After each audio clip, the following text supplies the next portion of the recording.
আছেন আব্দুল সাইদ খান আছেন এবং বিএনপির স্থায়ী কমিটির সদস্য আমির খসরু সাহেব আছেন, আপনি বাকি আছেন। এবং আশা করি যে ওনারাও এসে যাবেন। বিরোধ আমির খসরু সাহেবের চিটাগাং চলে যাবেন বিকেলের ফ্লাইটে, উনি এসে হয়তো বা বক্তৃতা করতে চাইবেন।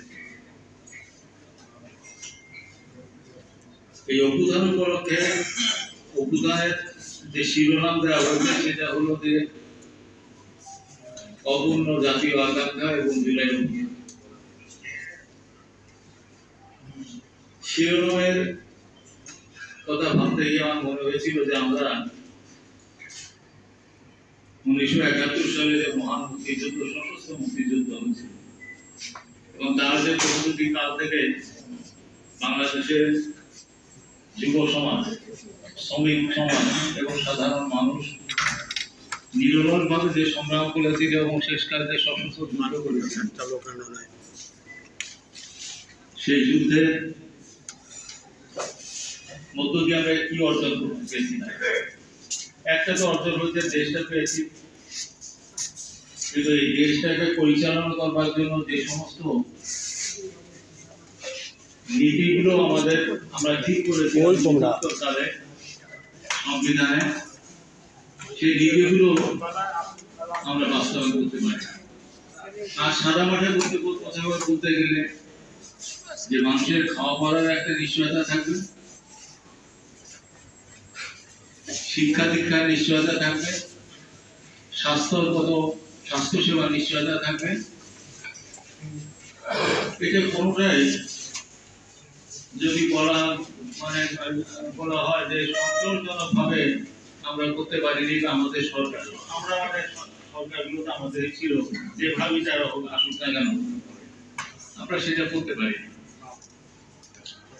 খুব খারাপ ভাবে বলতে গেলে, সত্যভাবে বলতে গেলে আমরা মানুষের মৌলিক যে অধিকার, সেই অধিকারও আমরা প্রতিষ্ঠিত করতে পারি এবং বারবারই সেগুলো লঙ্ঘিত হয়েছে। আর সোজা কথা বলতে গেলে যে একটা সময়ে আমাদের সরকাররা এই গরিব মানুষের যে লেখাপড়া, এইটা ফ্রিতে লেখাপড়া করা যায় কমি মাদ্রাসায় ওদের কাছে দিয়েছে, ডিক্লারেশন করে দেয় নাই, কিন্তু দায়িত্বটা গভর্নমেন্ট নেয়।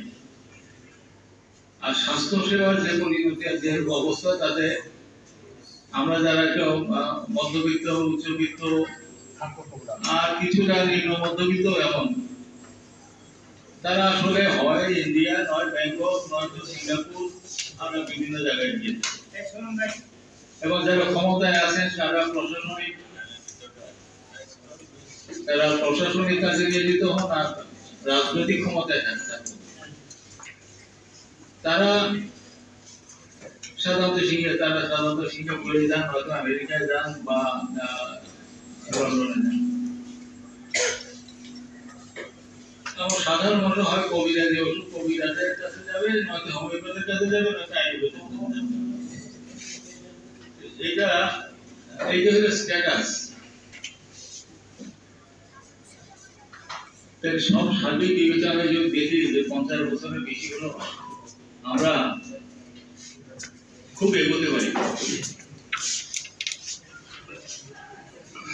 অভ্যুত্থান হয়েছে জুলাইতে, আসলে মানুষের অসহ্য হয়ে গেছে। মানুষ শেখ হাসিনা যে গভর্নমেন্ট, সেই গভর্নমেন্টকে সহ্য করতে পারছিল। তাদের শাসন, শোষণ, নির্যাতন এবং বেপরোয়া লুণ্ঠন এবং এত নগ্ন হয়ে গিয়েছিল যে মানুষ এর বিরুদ্ধে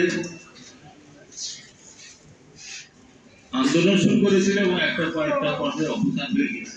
এবং এইভাবেই হয়। যারা এর মধ্যে মনে করেন যে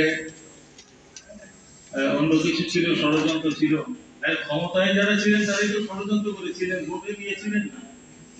তাই প্রত্যেকটা রাজনীতি, সমস্ত রকম রাজনীতি বলেন, আন্দোলন করে, তার মধ্যে কিছু পরিকল্পনা থাকে, আর তার পরিকল্পনার মধ্যে কিছু অসৎ লোক থাকে, সৎ লোক থাকে, নানান রকম লোকজন থাকে। কিন্তু এই অভ্যুত্থানকে ষড়যন্ত্র বলে, যদি কেউ ষড়যন্ত্র ছিল বলে এটাকে ভিন্নভাবে চরিত্রায়িত করতে চান, আমার মনে হয় সেটা আমরা সায় দিতে পারবো না। অনেক অনেক মানুষ শহীদ হয়েছে, অনেক আহত হয়েছে, সমস্ত দেশটা তছনছ হয়ে গিয়েছে। এখন পর্যন্ত আমরা মনে করি যে পুরো সমস্ত অভ্যুত্থান এবং অভ্যুত্তরকালে বিভিন্ন ঘটনাবলীর মধ্যে দিয়ে মানুষের মধ্যে নানান রকম বিভ্রান্তি আছে, চিন্তা আছে, অসহিষ্ণুতা আছে, সন্দেহ আছে। সন্দেহ রেখে আমাদের গভর্নমেন্ট আসলে ইলেকশনটা যেভাবে বলছে ওইভাবে দেবে নাকি দেবে না, একটা সন্দেহ, গভীর একটা সন্দেহ এখনো আছে। ৭৪ ফেব্রুয়ারিতে হবে না, কিন্তু এখনো মানুষ সন্দেহ করে আসলে